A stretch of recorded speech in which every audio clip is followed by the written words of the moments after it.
À l'époque, j'ai travaillé sur des magasins espagnols pour faire des troupes pour les gamins, des troupes différents. Et c'est lui qui m'a contacté et j'ai travaillé un petit magasin de gags. Et il m'a contacté pour faire des gags pour les enfants. Et après, on s'est trouvé, j'ai montré mon côté style plus réaliste, des histoires plus adultes. Il adorait. Et en 5 minutes, on a décidé d'essayer de faire un projet. Et ce projet est né et c'était La Vieille Dame qui a jamais sorti de 2000. Il est sorti chez Dupuis. Et quelques mois après, on a déjà préparé Didi parce que Benoît avait déjà le scénario tout écrit. Il m'a envoyé, j'adorais les scénarios. L'émotion que j'ai eue à l'heure de lire le scénario, c'est l'émotion que j'ai eu encore à l'heure de faire la planche. J'adorais le scénario. Alors on a présenté le projet à Hidalgo et Hidalgo a bien accepté le projet. En fait, j'ai découvert Citron comme scénariste en même temps, le côté adulte, auteur et le côté gamin. Il m'a montré tout son travail, mais j'essaie de ne fermer pas aucun auteur sur aucune case. Alors il m'a montré, j'ai fait ça pour les gamins, c'est presque toute ma carrière jusqu'à l'instant. Mais après j'ai fait ça, que c'est mon scénario plus auteur. Et j'ai lu tout, j'adore, il y a tout que j'adore et il y a tout que pas. Non, j'ai découvert son travail en même temps. Et en plus, pour être honnête, je peux faire son côté auteur. Mais c'est vrai que le côté gamin, c'est vraiment super. On se comprend bien. En fait, il fait tous les scénarios tous ensemble. Il finit son scénario, il m'envoie. Il te le livre en entier? Oui.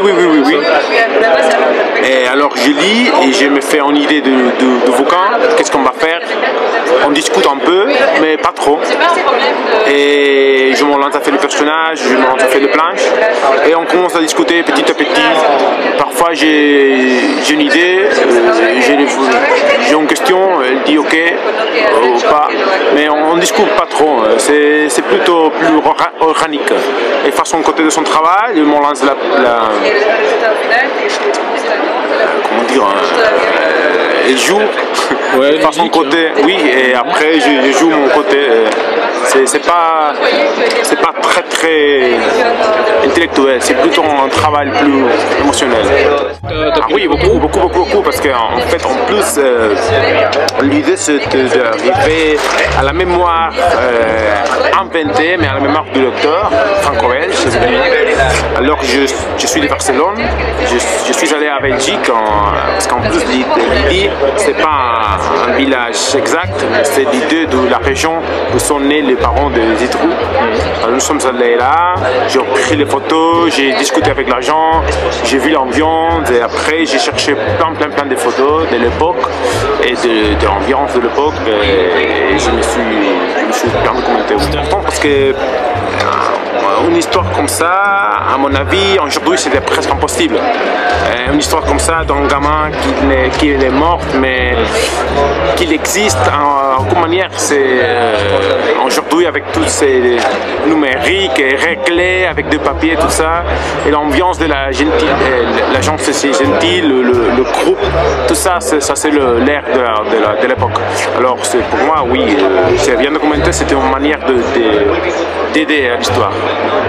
Oui, en fait, je viens de dessiner l'humour, le dessin pour gamin. Alors, mon effort c'est plutôt d'être pas trop expressif. Je me lance à faire l'expression du personnage et parfois je vais trop loin. Trop loin? Oui, merci. Alors, j'essaie d'être toujours juste. Pas consciemment, mais c'est vrai qu'il y a, à mon avis, un univers dont l'émotion a la même importance que le récit. Donc les récits, si tu veux, les récits c'est construit autour de l'émotion. Et c'est vrai que dans cet univers-là, les dessins aiment bien d'être plus douces, plus rondes. Peut-être en tant que dessinateur, j'arrive là pour l'ambiance de l'histoire. C'est pas une décision intellectuelle, c'est plutôt que le style, le personnage marche plutôt comme ça. Peut-être à un niveau conscient, j'avais beaucoup en tête l'illustrateur américain Norman Rockwell, parce que c'était son travail fort, c'était juste la même époque, et j'ai bien regardé, mais pas à l'époque de documentaire pour Lydie, surtout quand j'étais étudiant de la BD. Alors peut-être dans ma tête il est sorti, mais pas de manière consciente. C'est après que j'ai réfléchi de mon dessin à l'époque de Lydie et j'ai vu ça. De Lydie, j'ai un art, c'est d'arriver à la lumière depuis le côté sombre de la vie. Alors j'ai utilisé la couleur pour expliquer ça.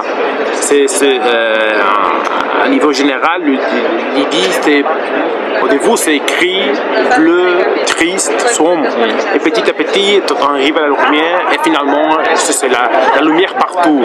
La lumière entre la fenêtre, la lumière prend la place. Et j'ai utilisé aussi le vêtement de quelques personnages importants, pas caractère principal, mais caractères qui sont son petit rôle dans l'histoire qui est important. Et j'ai utilisé toujours la couleur pour faire la narration.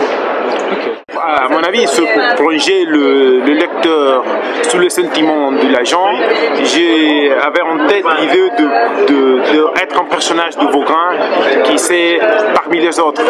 Alors la perspective subjective pour raconter l'idée, ça a bien marché. J'ai l'utilisé. J'étais conscient que c'était abusé de trucs, mais, non, mais ça marche bien, parce que transfert naturel. C'est entre nous, tous les vocats c'est entre nous, c'est entre amis en fait.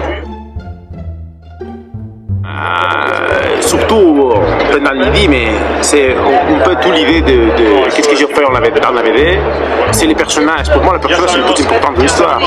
Entre autres, un personnage qui c'est un être humain et parler de l'être humain à partir d'un personnage, à partir de personnages.